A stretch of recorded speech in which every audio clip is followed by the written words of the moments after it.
Majuro, and then Honolulu, and ends the day there. So the lesson here is if you're taking United Airlines, don't miss your flight. There are a couple other airlines that come from the west that you can take to Pohnpei, but we know much less about those. United is the only American airline that flies into Pohnpei. So Pohnpei is not a very big island. In fact, it's 130 square miles. It's about the size of the Virgin Islands or Arches National Park. So it's very small, and it's surrounded by mangroves, which means there's not a lot of beaches. And if you want to explore another atoll, there's other types of atolls in the area. In fact, there's two, and one of them we'll take you to called Ant Atoll. Ant Atoll is the main place you're going to go for any kind of real beach activities, and especially for really good snorkeling as well. It does require getting a boat to take you over there. It's about a half an hour to an hour journey over to the atoll. Not very far, but it takes some work. It's not something you're going to be able to do on your own. But the snorkeling over there is definitely amazing. Another main attraction of this island is diving. There's a specific area known for manta ray sightings as well, which is really special if you've ever been able to encounter manta ray. But again, these are going to be add-on additions to your trip that are going to cost you a pretty penny because things aren't very cheap here. There's not a lot of infrastructure in this island, and where there is, you're going to pay for it. Pohnpei is not a very big island, so when you arrive via airplane, you're going to deboard from that plane and you're going to walk into a very small airport. The airport will have a few taxis outside that you can grab, but it's not that organized, and you really need to know where you're going. There are not that many hotels, and so there's also not that many grocery stores. So come prepared, bring the things that you need, and know that there's not going to be a lot of extras. You're probably not going to get a SIM card, nor is it going to be worth you getting a SIM card, because you really just need to ask the locals, where do I go, what do I see? And they will set you up with a driver, they will set you up with everything you need, and that is the best way to get around this island. You need to bring your Western standards down a little bit. You are on a small island in the Pacific Ocean. And you're on island time as well. The odds are when you ask someone about a taxi, they're going to call their favorite uncle and give you a ride. Which is great, and it's an awesome cultural experience. But similarly, you just need to relax and enjoy where you are and don't be in a big hurry. Hotels are going to be another thing that might be a bit of a learning curve for you. By Western standards, there's only really one or two hotels that actually are nice and clean and something that we would consider normal in the States. I have visited Pohnpei 2 times, and I have stayed in the Mangrove Bay and also in Ocean View. Both of these are hotels that are right near each other, and they're within walking distance of each other. Both great options. The Mangrove Bay was my favorite. It's a little bit nicer and just a little bit better of a view right on the water, but Ocean View is also very nice because it looks up a little higher on the mountain, and so it's a little bit more of an ocean view, higher view of the bay.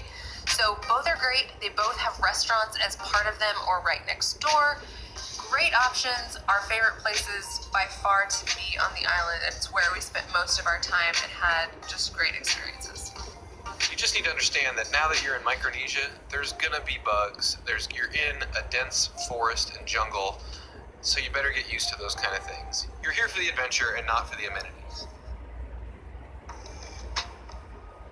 There's a lot of rain in Pohnpei. In fact, 300 inches annually. That's a lot. So be sure to bring your rain gear or bring an umbrella or something to protect you from the weather. If you're planning on hiking, know that you might have to adjust the day that you hike because it could have been rain-logged and it's going to be super muddy. So be prepared for rain, be prepared for the elements. Another aspect of coming prepared means having a fair amount of cash on you. You never know which companies are going to be able to take credit cards, and even if they're going to be able to take credit cards on that day. Credit card machines go down regularly in this area, and cash is always safe to have. US dollar is their main form of currency here, so make sure that is what you have. I can't say exactly what kind of money exchange programs are going to be if you're showing up with something other than US dollars. There's going to be a $20 fee for you to actually leave the island, so definitely hold that back in your reserve so that you can leave without any problems. Getting around on the island is a little sketch. Along with taxis, most of the hotels are going to be able to line you up with transportation for whatever kind of activities you want to do. One must-do activity here is Nan Madol, ancient ruins on the far edge of the island that are made of stone that was brought from the other side of the island. We've been fortunate enough to go to the pyramids and Angkor Wat, and I have to say this is about as impressive as those things. It's really unique and truly amazing. They call it the Venice of the Pacific because of the natural canals that they've built in, that the water comes in during high tide that they used to get around on. It's a truly amazing thing and clearly worth at least part of a day as you tour around the island.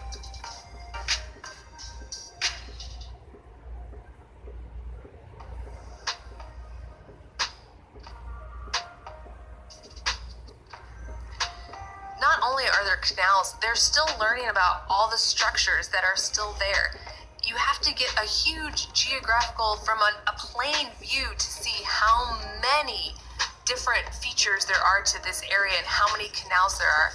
Jason mentioned that it's made of pillars. They're pillars of basalt. Basalt is really, really dense, but it's really hard to transport. So the ability for them to move this from one part of the island to the other is incredible.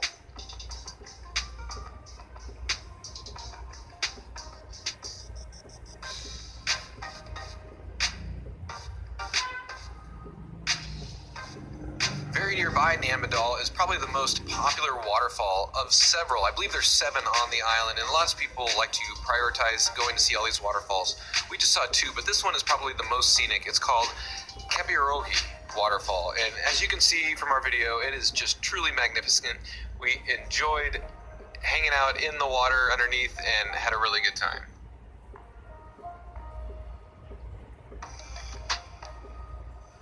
The other waterfall that we checked out was Pohnpei Pond, and that was a really fun experience, although we had to hike through some dense jungle just to find our way there. We were really glad that we had a guide for this one, not something that you probably want to do on your own.